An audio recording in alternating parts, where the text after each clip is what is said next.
Почитувани, првичните очекувања дека цената на енергенсите ќе се намали уште во првото тромесечје од 2022 година полека, но сигурно избледуваат.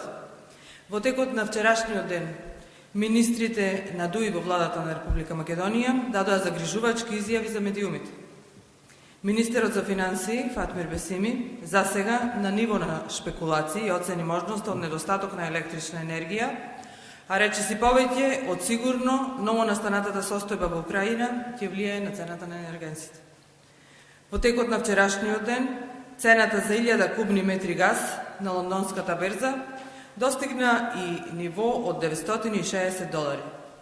Најавите од Русија, која важи за значаен снабдувач со газ за европскиот континент, се дека цената може да дојде и до $2000 за 1000 кубни метри.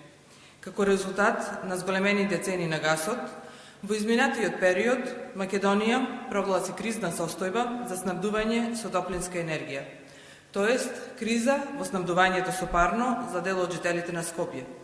Во првиот месец од кризната состојба, владата плати 6 милиони евра, а крајот на кризната состојба е 30 април оваа година.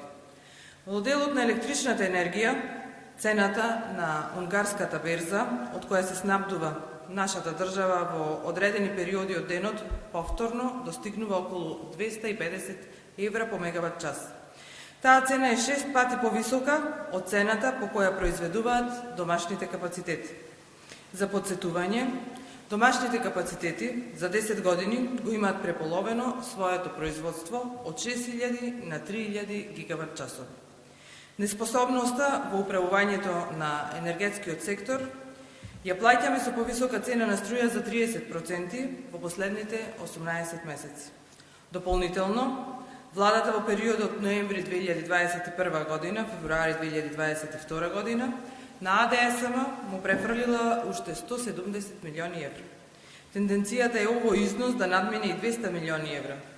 Од најпрофитната компанија, таа стана загубар во само еден мандат на СДСМ и ДУИ. Во делот пак на горивата, ова е коалиција за која важи мотото «Сиромашните не возат». И затоа сметаат дека дополнителните давачки, што ги воведоа во изминатите години, не влијаат на животниот стандард.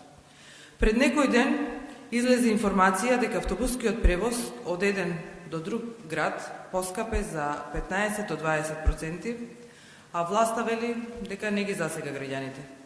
Транспортните компании во изминатиот период неколку пати бараа помош од владата, но залудно.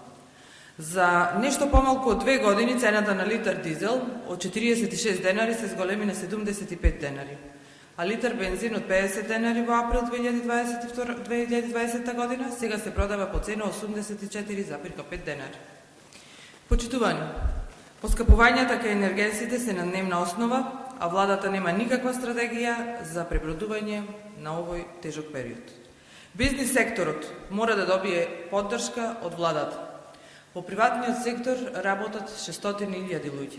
Од бизнис секторот се полни најголемиот дел од буџетот на државата и мора државата партнерски да се однесува кон него.